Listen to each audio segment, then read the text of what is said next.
The UK drone rules suck.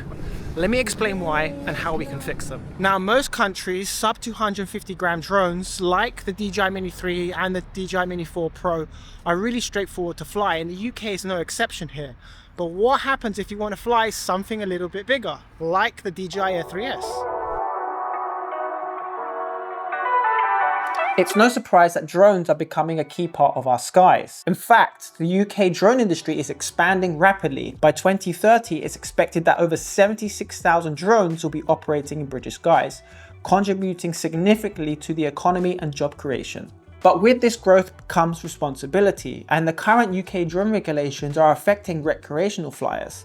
They are also hindering the drone's potential to benefit the industries and the economy. Drones aren't just for hobbyists or photographers like us. They're also used in agriculture, construction, public safety, and more. The projected drone use for 2026 is actually going to increase. This just shows how vital drones are across various sectors. So why is it they're making it so complicated for both recreational and commercial drone flyers to fly from outdated regulations and complicated processes? Drones are already proving their safety in many industries, and DJI is one of these leaders. In 2023, over 6,000 drone-related incidents were reported to UK police, with 11% constituting criminal offences, primarily in urban areas like London and the East Midlands and the North West. Now, there are several factors that contribute to drone incidents, but here are two of them, and that is down to technical failure or pilot inexperience. Now, let's talk about drone incidents. In the United Kingdom, drones have become a notable factor of aviation safety, and rightly so. The Air Accidents Investigation Branch, AAIB, reported that unmanned aircraft systems accounted for a quarter of all UK aviation incident reports in 2021. The predominant cause of this is loss of control in flight, often due to drone becoming unresponsive or displaying erratic behavior. Proximity to airports: 75% of drone incidents occur within a 5-mile radius of an airport.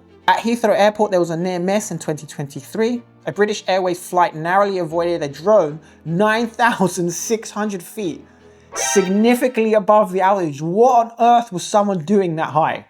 I shouldn't laugh, but it's almost like mind-blowing how this has happened. Many of these issues, like drones losing control, can be traced back to pilot error or poor maintenance, like skipping firmware updates or flying in bad weather. But the real question is, why isn't this education easily accessible? Right now, the best source of drone education is YouTube channels like us. Now, the CAA does provide some education, and it's quite basic, such as registering your drone, what drone categories are available, and where to fly. Beyond that, if you want to learn about how you can fly in restricted zones or in urban areas, where is it? For instance, if you join the British Drone Flyers Club, you can fly under Article 16. Did you know about this? Now, when you start reading into the regulations, it's buried in a wall of text and it's written in ye old English. I think the CAA needs to provide an approach of explaining it like a 5-year-old. Now, in Europe, this is actually quite straightforward. For instance, the DJI Air 3S or the Air 3 is a C1 labeled drone, and you can fly this in the A1, A3 open category. The rules are very straightforward here. Basically, all you have to do is just respect people's privacy, not fly up to their windows, and you're golden. For added flexibility, you can opt to take your A2 license, and this will open up more access and is great for professional work. However, it's often not essential. Now, in England, we do have something similar, and this is known as the A2 COC, and this requires an additional test and a practical assessment. While I recommend this for regular flyers, it's not so practical for visitors or casual flyers. The real problem? The UK drone rules are a mess. There is conflicting information everywhere, from the official CAA website to council websites and plenty of other websites where they're either just copying and pasting from each other and not having anything in black and white. When you actually read and interpret the rules, it's not very clear, and now you're left in a grey zone. This is unacceptable for a modern country. Also, the lack of information readily available for drone pilots, as well as the general public, to be aware of what pilots can and can't do. It's not that clear. Not that I've experienced personally, but I've heard stories where people out and about, and then general public have no idea whether people are allowed to fly drones in here. There is just very lacking information. Why is there no public awareness of this? Even police officers with very basic knowledge of this, you're flying a drone perfectly legally, and then you're stopped because they don't know the rules. Now, drone technology is actually advancing faster than the regulations can keep up with. I would argue that the DJI Air 3S here is actually safer than the Mini 3 or Mini 4 Pro, even though it weighs over 250 grams. First of all, the heavier weight makes it withstand stronger wind conditions much safer than the Mini 3 or Mini 4 Pro. You have 360-degree avoidance, and these work even better in low light. You have LiDAR, which helps better obstacle detection at the front, and smart return to home. We also have DJI Air Sense, which isn't solely just for this drone, but it's available on other DJI drones as well, essentially telling us if there's other aircraft in the sky and we can act beforehand. Despite all this technology, the rules do not reflect reality. I also forgot to mention, this isn't drone specific, but in the UK we have an app called Altitude Angel, and it's free, and you can plan your drone flights, and it will even give you a risk assessment beforehand. It's all free. Again, the drone regulations don't take this into account.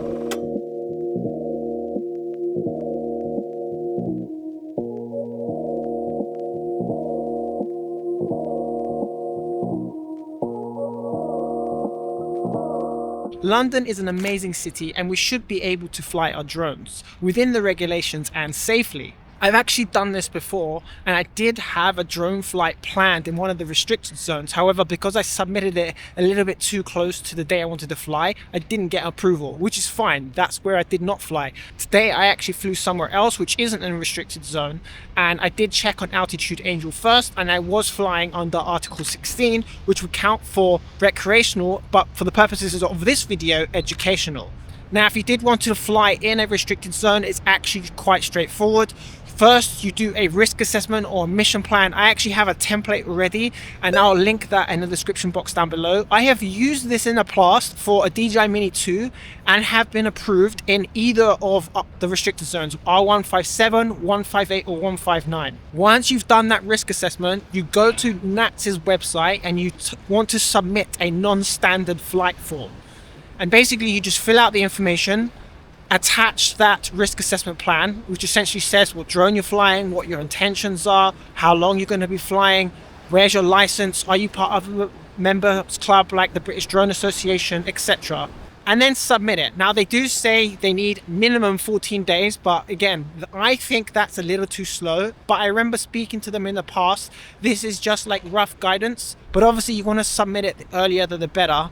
Hopefully the English weather holds out. Luckily today I have good weather, but next week doesn't look so good. Now in London, takeoff permissions are the main obstacle here. And there's two types. There is private land, which is obviously straightforward. You just have to get permission from the landowner. And the other is public, and this is governed by councils. And this is where things get messy. Now, London councils are clueless. First of all, many of them just copy and paste what's on the CAA's website without actually writing clear rules out. And if you're trying to search these online, it's merely impossible sometimes to get a straightforward answer. Additionally, councils also charge sometimes to take off from their land, which doesn't really warrant the cost if you're a recreational flyer. Sometimes these costs for permission can be up to £500, and I've asked this in the past when I wanted to fly the Mini 2, and it just didn't warrant the cost.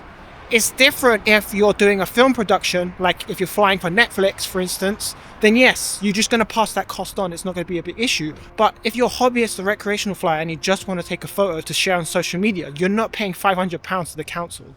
The other thing is they take too long for approvals. Again, in England, the weather is unpredictable.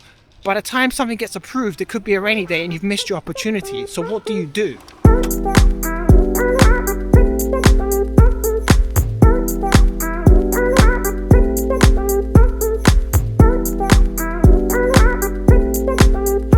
Now, our friends over in the US have a system called LAANC, and this stands for Low Altitude Authorization Notification Capability.